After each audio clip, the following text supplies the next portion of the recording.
Hello everyone, this is Professor Patterns, and in this video, I'm covering OpenWebUI version 0.5.15. It's the newest version that came out 5 hours ago. This is maybe the third release of the week. So a lot of cool new releases that have been coming out with a bunch of new features. So can't wait to go over this one. Now, if you take a look at the first point, it says it's got the full context mode for local document search RAG.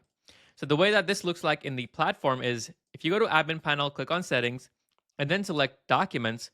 Previously, it used to be this by default. And if you hover over it, it says it's defaulted to segmented retrieval for focused and relevant context extraction. And for most use cases, this is fine. But sometimes when you have only maybe like 10 or something or 5 or 10 documents, there might not be a reason for you to only take in segment or only get the best chunk.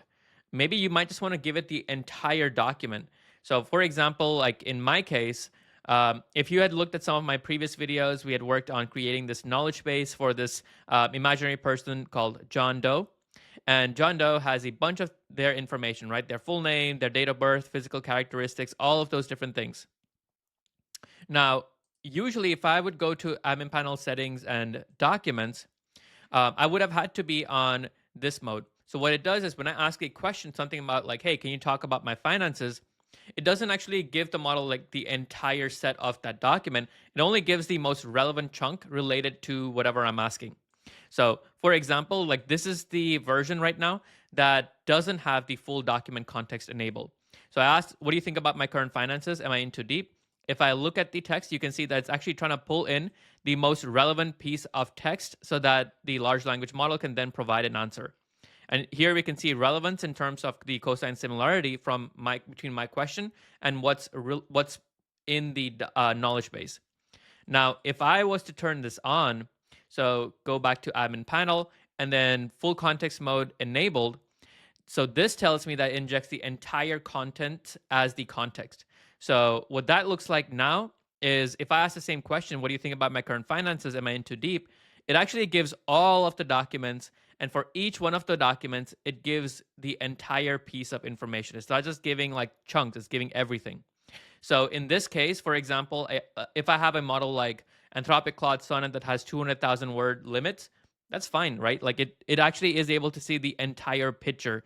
So this one that has the context, it said that you have faced some financial challenges, you have a diverse portfolio. How do you feel about your situation?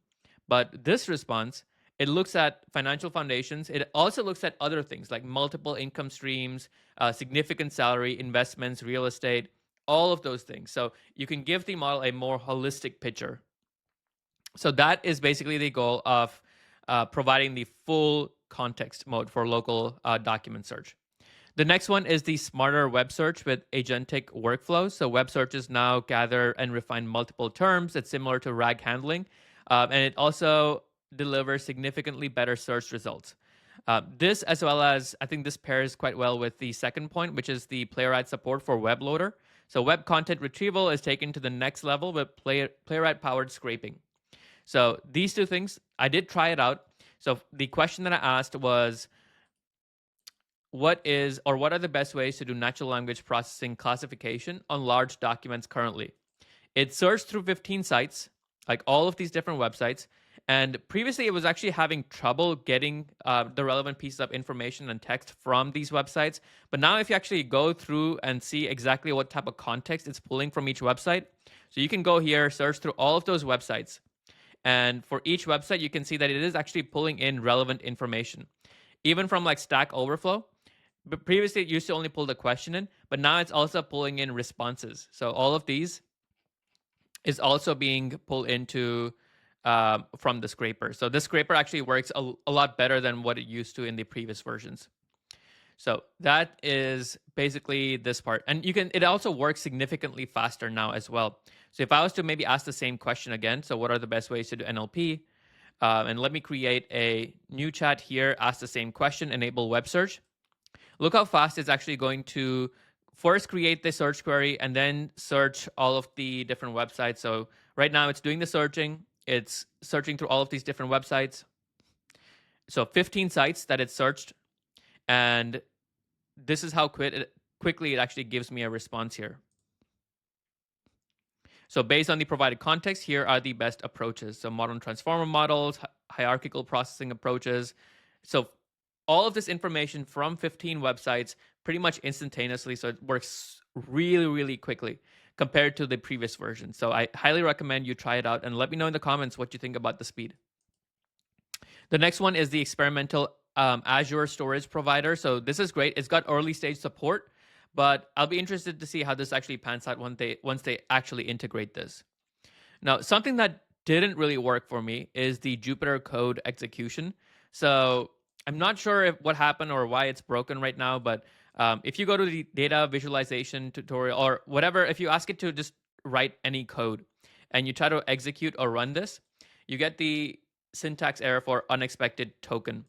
Now, I have tried, I went over to the admin panel and then I went to code execution. I tried host.docker internal. I tried localhost 8888. I tried a bunch of different things. Nothing seems to work. I tried giving it token, not removing tokens completely, but I keep getting some error. So I'm not sure if that's something on the internal side that they'd have to fix or something that I am not really understanding. But I'm glad that they also added in the code execution timeout. So we can now say like, okay, well, after 120 seconds or something, if it doesn't work, then just stop executing the code or something. So I'm guessing that they might be coming out with a newer version of this release, version 0.5.16 or something, that will actually help address and fix a lot of these problems.